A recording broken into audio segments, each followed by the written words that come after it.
रूस ने यूक्रेन के रेलवे स्टेशन पर दागी क्रूज मिसाइल हमले में 35 लोगों की मौत, 100 से ज्यादा घायल।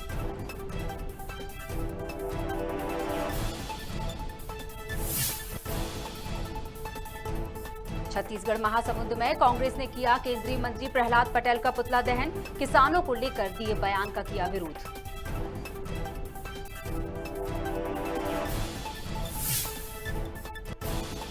सबलगढ़ में आवास शाखा प्रभारी पर लगा घूसखोरी का आरोप, टोंगा के सरपंच ने लगाया आरोप, कहा आवास के नाम पर किया लाखों का घोटाला।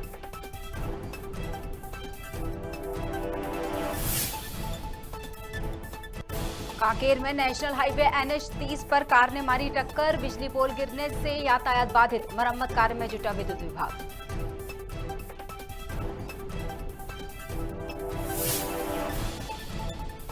और रायपुर में कांग्रेस प्रवक्ता अंशुल मिश्रा ने केंद्र सरकार पर साधा निशाना, बढ़ती महंगाई को बताया केंद्र सरकार की नाकामी, देश के सभी राज्यों पर पड़ रहा नीतियों का असर।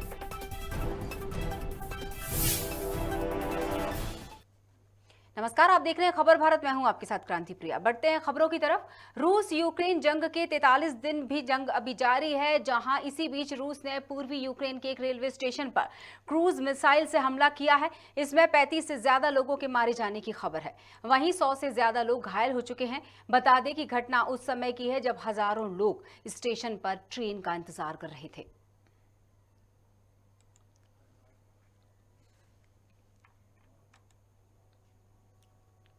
छत्तीसगढ़ कांग्रेस कमेटी और जिला कांग्रेस कमेटी के निर्देश पर पिथौरा ब्लॉक कांग्रेस कमेटी के अध्यक्ष करण सिंह दीवान की अगुवाई में केंद्रीय मंत्री प्रहलाद पटेल का पुतला दहन किया गया।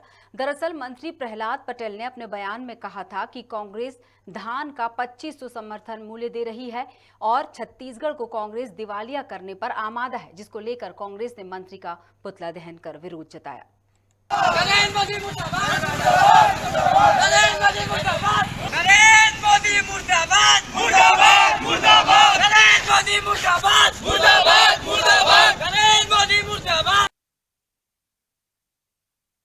टोंगा गांव में आवास के नाम पर लाखों रुपए के लेन देन का मामला सामने आया है, जहां गरीब आदिवासी परिवार के लोगों को जल्द आवास दिलाने के नाम पर झूठा झांसा दिया जाता है और उनसे लाखों रुपए ले लिए जाते हैं। आपको बता दें कि उसके बाद भी आवास नहीं दिया जाता। वहीं टोंगा के सरपंच ने आवास योजना शाखा प्रभारी पर घूसखोरी का आरोप भी लगाया।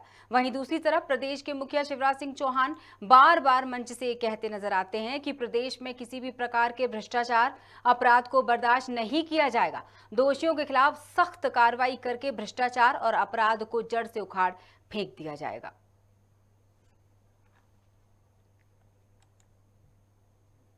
कांकेर का मुख्य मार्ग नेशनल हाईवे 30 पर कार की टक्कर से बिजली पोल गिर गया, जिससे यातायात बाधित हो गया और गाड़ियों की लंबी लाइन लग गई। हालांकि विद्युत विभाग के कर्मचारी पोल को ठीक करने को लेकर मौके पर पहुंचे। फिलहाल मरम्मत कार्य चल रहा है।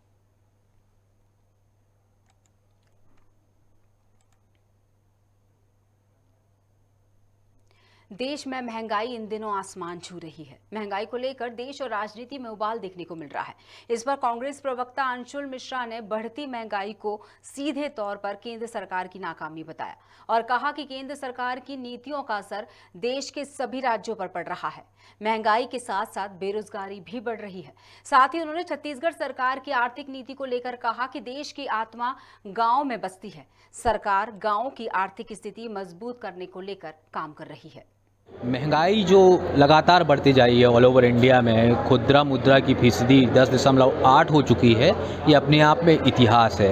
यह केंद्र सरकार की सीधी सीधी नाकामी है, लेकिन राज्य सरकारें भी इससे अछूती नहीं है। राज्यों पर भी इसका इफेक्ट हो रहा है। उसको लेकर छत्तीसगढ़ के यशस्वी मुख्यमंत्री आदरणीय भूपेश बघेल जी ने जो देश की इकोनॉमी है, जो छत्तीसगढ़ की इकोनॉमी है, उसको कहीं ना कहीं रूरल इकोनॉमी से जोड़ने का प्रयास किया है। क्योंकि हम ये समझते हैं, हम ये जानते हैं कि आज भी हिंदुस्तान की जो आत्मा होती है वो गांव में बसती है। जब गांव स्ट्रांग होगा तो अपने आप शहर और बाकी का देश स्ट्रांग होते हुए नज़र आ रहा है। तो हमको और आपको गांव से जोड़ने का जो प्रयास है, इसलिए बहुत ज़्यादा महंगाई की जो मार हो रही है वो छत्तीसगढ़ के इतर बाकी पूरे देशों में हो रही है। हमारे साथ जुड़ चुके हैं अंशुल मिश्रा, छत्तीसगढ़ से सीधे कांग्रेस प्रवक्ता। महंगाई जो लगातार बढ़ती जा रही है ऑल ओवर इंडिया। अंशुल जी, आवाज पहुंच रही है आप तक मेरी?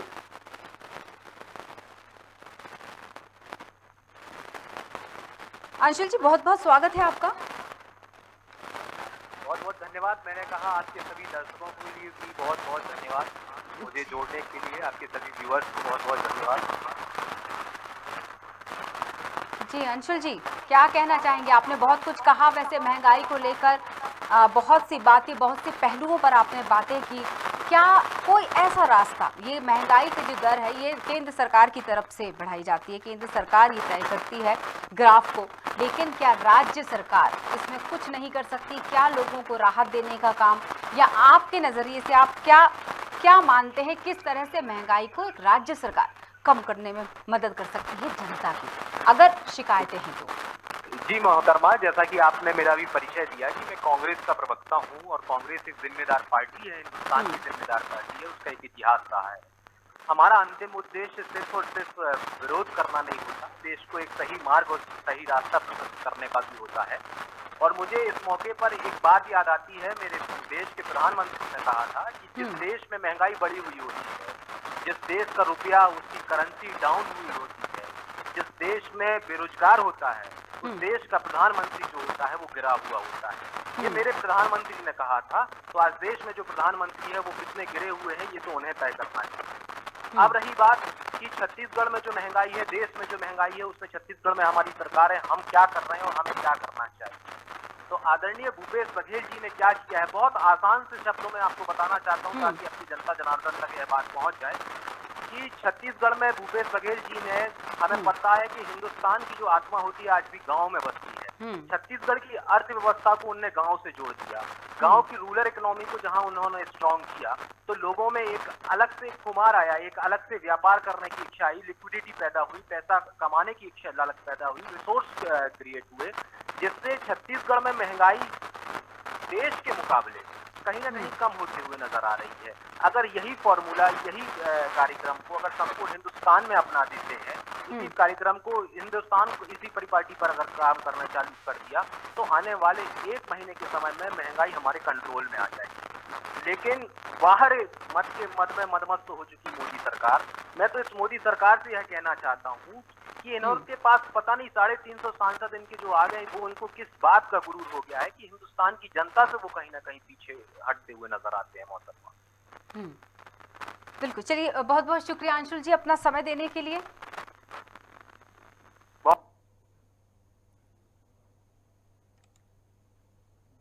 मनावर के ग्राम वायल में पाटीदार समाज ने गुड़ तोड़न कार्यक्रम का आयोजन किया, जिसमें 56 युवाओं ने भाग लिया। गुड़ तोड़न प्रतियोगिता की खास बात यह है कि पुरुष वर्ग जो होता है वो गुड़ की पोटली तोड़ने के लिए खंबे पर चढ़ता है और महिला वर्ग जो होता है वो उन्हें रोकने के लिए डंडे से उनकी पिटाई करता है।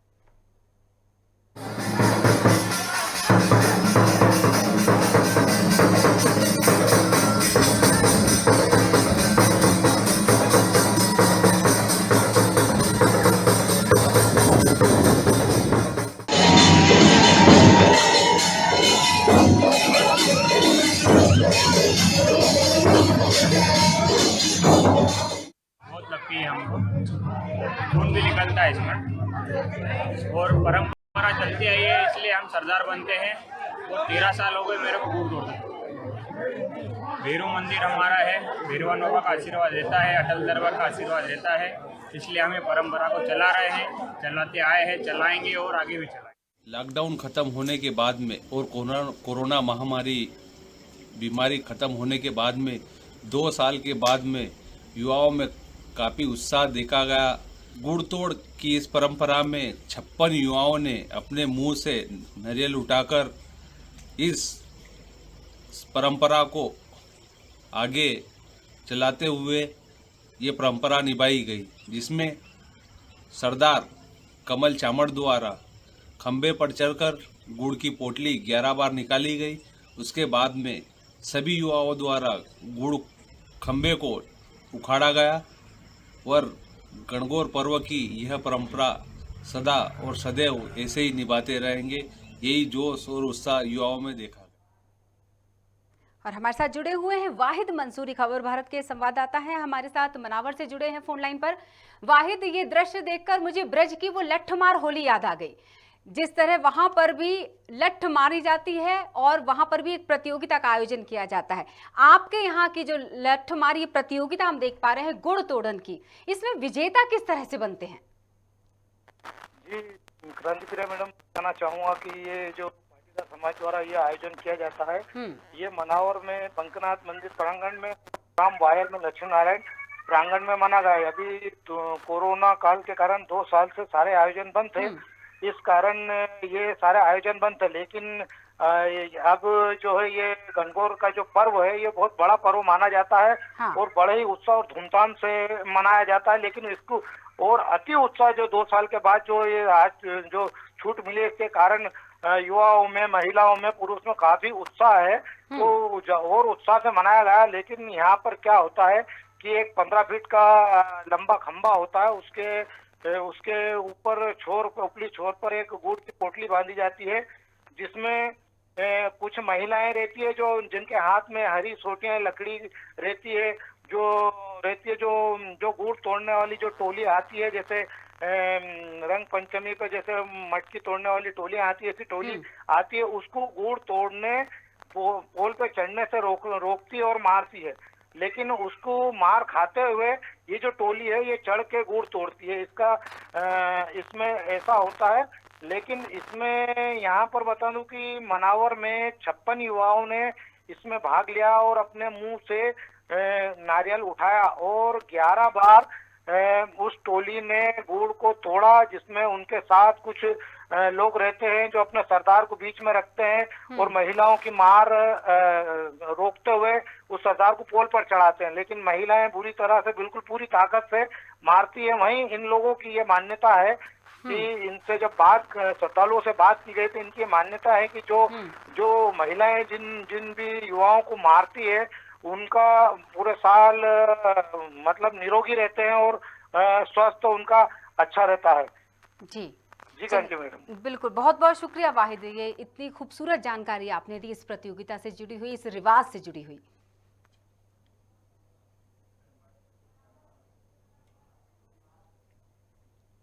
कहते हैं भगवान की भक्ति के आगे सब कुछ शून्य है। जिसमें भक्ति का भाव जाग जाता है वो भक्त भगवान के लिए सब कुछ अर्पण कर सकता है।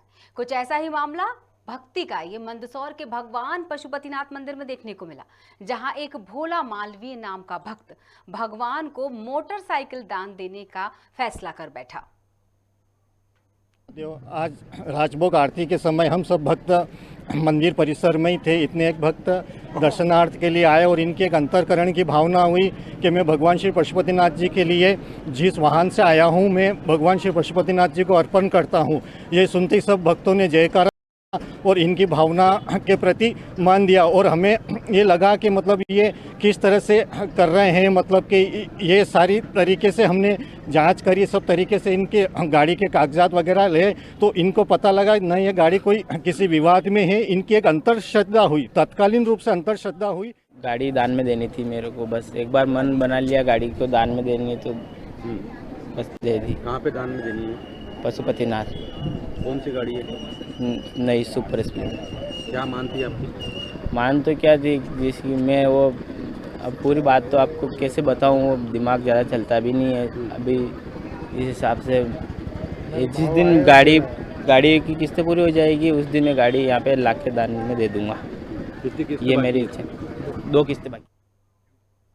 सिंगरौली जिले के ग्राम वर्दी में गौहत्या का मामला सामने आया है। सूत्रों से मिली जानकारी के अनुसार फरियादी ने थाने में रिपोर्ट दर्ज करवाई कि एक शख्स ने अपनी पालतू गाय को आग के हवाले कर दिया, जिसकी वजह से उसकी मौत हो गई। घटना की जानकारी लगते ही आरएसएस के पदाधिकारी मौके पर पहुंचे और इस घटना की जानकारी चितरंगी पुलिस को दी। फिलहाल पुलिस ने आरोपी को गिरफ्तार कर आगे की कार्रवाई शुरू कर दी है।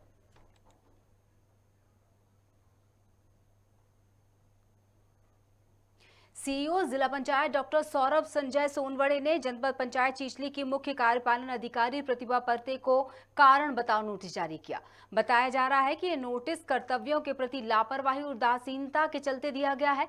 इतना ही नहीं, मुख्य कार्यपालन अधिकारी को समयावधि में समाधान कारक जवाब न मिलने पर एक पक्षी कार्रवाई की चेतावनी भी दी गई है।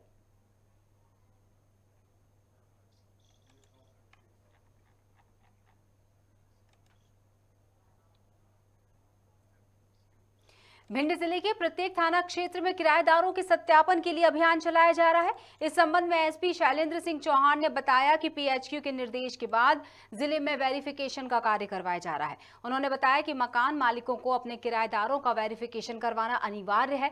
यदि मकान मालिक ऐसा नहीं करते हैं तो उन पर वैधानिक कार्रवाई की जाएगी। सभी से यही अपील करूंगा भिंड वासियों से कि देखिए, कोई भी किराएदार है, यदि किसी व्यक्ति को आपने अपना किराएदार रखा है तो ये आपकी नैतिक और वैधानिक जिम्मेदारी है कि आप उसका जो समीपस्थ पुलिस स्टेशन है वहाँ से उसका सत्यापन कराएं। क्योंकि इसमें देखिए, यदि वो संभावित अपराधी यदि है तो आप पे भी जिम्मेदारी आती है कि आपने कहीं किसी अपराधी को संरक्षण तो नहीं दिया है, इसकी जिम्मेदारी आप पे आती है। दूसरा कि अगर वो अपराधी है तो कल को ऐसा भी हो सकता है कि वो आप ही के साथ कोई दुर्घटना घटित कर दे। तो इन दोनों बातों को ध्यान में रखते हुए मेरा सभी से यही निवेदन है और अनुरोध है कि सभी भिंड जिले के वासी यदि जिनके यहाँ पे कोई किराएदार है तो वो तत्काल अपने क्षेत्रांतर्गत जो उनका थाना है वहाँ पे उसका सत्यापन करा लें। और यदि किसी व्यक्ति के पास ये जानकारी है कि कोई और इस खबर के साथ ही बुलेटिन में फिलहाल इतना ही। बने रहिएगा खबर भारत के साथ। नमस्कार।